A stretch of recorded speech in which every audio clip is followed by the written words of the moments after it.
बेटी के लिए लिया माँ ने एक बड़ा फैसला। लेखिका राधिका रानी पूनम जी। सौम्या को बचपन से ही माँ का प्यार नसीब न हुआ।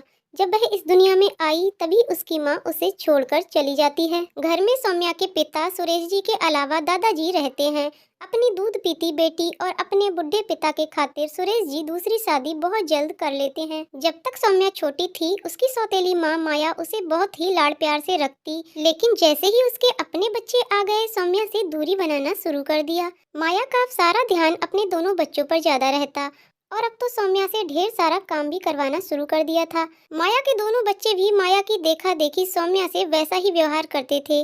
कभी उसे अपनी बड़ी बहन का प्यार और इज्जत नहीं देते थे। इन सब बातों से सुरेश जी बिल्कुल अनजान थे कि उनकी बेटी सौम्या के साथ उसकी माँ और दोनों बच्चे दुर्व्यवहार करते हैं। खैर सौम्या को तो उसके पिता बहुत प्यार करते थे, इसलिए उसे वैसा आभास नहीं होता माँ का दुख पहुँचाना। समय तेजी से निकलता गया और सौम्या अब बड़ी हो जाती है। 12th के एग्जाम पास करने के बाद से ही उसकी सौतेली माँ माया उसकी शादी के पीछे पड़ जाती है। उसे विदा कर खुद चैन की जिंदगी जीना चाहती थी। सौम्या का पिताजी इतनी जल्दी अपनी बेटी की शादी नहीं करना चाहते थे, लेकिन माया जी के कहने पर रमेश जी तैयार हो जाते हैं। माया ने अपने तरीके से सौम्या के लिए रिश्ता भी तय कर देती है, एक ऐसे लड़के के साथ जो बहुत ही गलत इंसान होता है। ना बहुत अच्छी नौकरी और ना ही बहुत अच्छे संस्कार, शराबी और जुआरी भी था, जिससे कोई माँ बाप अपनी बेटी की शादी नहीं करना चाहता था। बहुत दिनों से उनकी बेटी के लिए रिश्ता ढूंढा जा रहा था।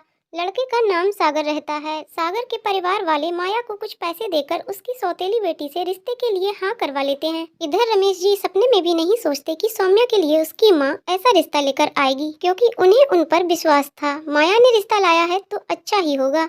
बिना जांच पड़ताल किए सौम्या की शादी उस लड़के से करवा दी जाती है। ना चाहते हुए भी सौम्या को सागर जैसा जुआरी और शराबी से शादी करना पड़ता है। शादी के बाद सौम्या के साथ बहुत ही बुरा व्यवहार किया जाता था। सागर शराब के नशे में आकर अपनी पत्नी पर हाथ भी उठाया करता था। सौम्या अपनी किस्मत समझकर सब बर्दाश्त करती रही और खुद को कोसती रही। 1 साल के अंदर अंदर सौम्या एक बेटी को जन्म देती है। थोड़ी मुस्कुराहट सौम्या के चेहरे पर आ जाती।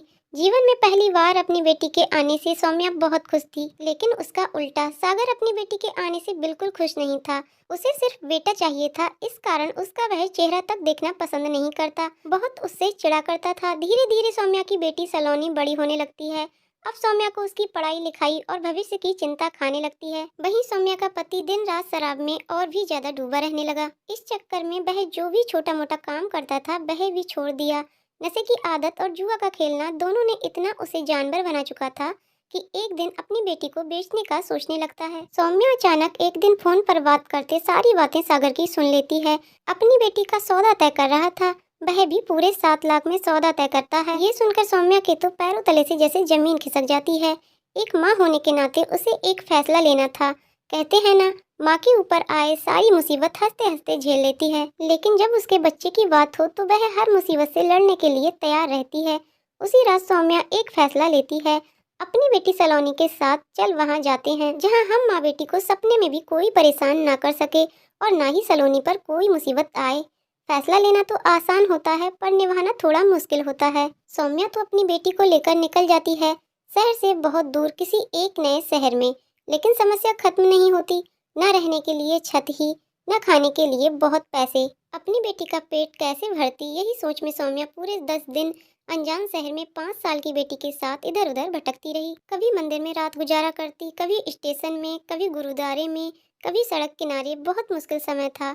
हर जगह नौकरी की तलाश करती, लेकिन कोई नौकरी देने को तैयार नहीं। एक दिन सारे पैसे खत्म हो जाते हैं और उसकी बेटी सोनाली भूख से तड़पने लगती है। अब सौम्या को समझ नहीं आ रहा था करे तो क्या करे। रास्ते में जाते जाते उसे एक बहुत बड़ा बंगला दिखाई देता है। मन में थोड़ा विश्वास जागता कि चलो अच्छे बड़े घर हैं, कुछ शायद मदद कर दे, कुछ ना कुछ तो सोनाली के लिए खाना ही दे देंगे। ये सोचकर डोरबेल बजाती है। एक बुजुर्ग दंपत्ति दरवाजा खोलकर पूछता है, क्या काम है बेटा? सौम्या बोली, आंटी जी कुछ खाने को दे दो, मेरी बेटी एक दिन से भूखी है। दोनों हस्बैंड वाइफ बहुत भले इंसान थे।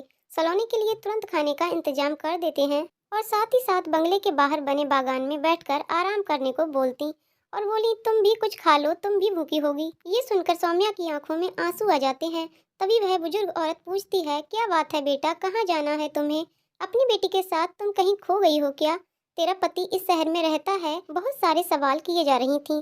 नहीं नहीं अम्मा जी, बोलते हुए सौम्या ने अपनी पूरी कहानी बताया। ये भी बोलती है, अम्मा जी मैं बहुत दिनों से काम की तलाश में इधर उधर भटक रही हूँ। तभी बुजुर्ग महिला अपने पति से बात कर सौम्या से बोलती है, बेटा तुम तो पढ़ी लिखी दिख रही हो, कैसा काम तुम्हें चाहिए?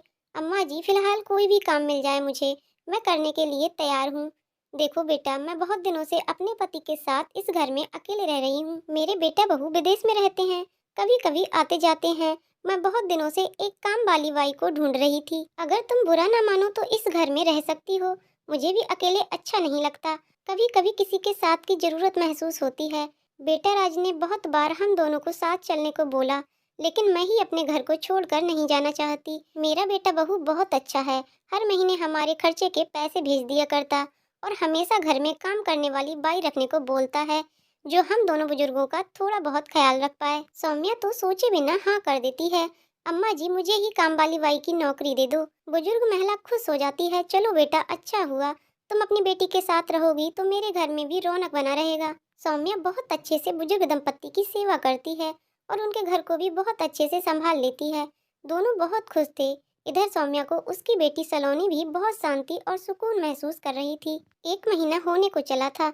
सौम्या के हाथ में कुछ पैसे रखते हुए अम्मा बोलती है, अपनी बेटी का स्कूल में एडमिशन करवा दो और कुछ पैसे अपने पास रखो, हर महीने की पगार है। सौम्या कहती है, अम्मा जी इसकी क्या जरूरत थी, आपने रहने को छत दिया, पेट भरने के लिए अनाज, पैसे मैं नहीं ले सकती। और रह गई स्कूल की बात, तो आप साथ चलकर सलोनी का एडमिशन बगल वाले स्कूल में करवा देना। नहीं नहीं सौम्या, कैसी बात कर रही हो, ये पैसे तुम अपने पास रखो, अपनी बेटी के भविष्य के लिए तुम्हें काम आएंगे। वैसे भी मैं तुम्हें ये पैसे नौकरानी की हैसियत से नहीं दे रही, बल्कि एक बेटी समझकर दे रही हूँ और अपनी माँ की बात कभी नहीं टालते। सौम्या की आंखों से झरझर आंसू गिरने लगते हैं।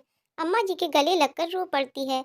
उसे अम्मा के गले लगकर ये महसूस हो रहा था कि उसकी खुद की माँ हो। बिन माँ की बेटी होने के कारण बहुत कष्ट झेला था सौम्या ने।